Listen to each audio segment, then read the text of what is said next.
Hi guys! So ayan, nandito na naman tayo sa aking Huya collection. So yan, ito pala ang mga bulaklak so far.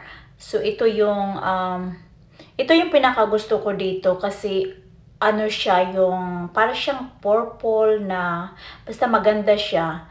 So iyan ang pinaka-paborito ko sa lahat ng bulaklak. Tapos ito naman ang pangalawa. Yan. Parang lang, tapos ito naman, ito ang pinaka din. Ito maganda rin siya. Maganda rin siya pag bumuka na siya. Ay, ang ganda. Parang nakaka-clear ng mind. Kasi pag titigan mo sila, para talaga silang parang ay plastic. Plastic, hindi plastic na tulad ng plastic na kaibigan, hindi po 'yon. Ayan, talaga siya, ang ganda ng talaga niya, form.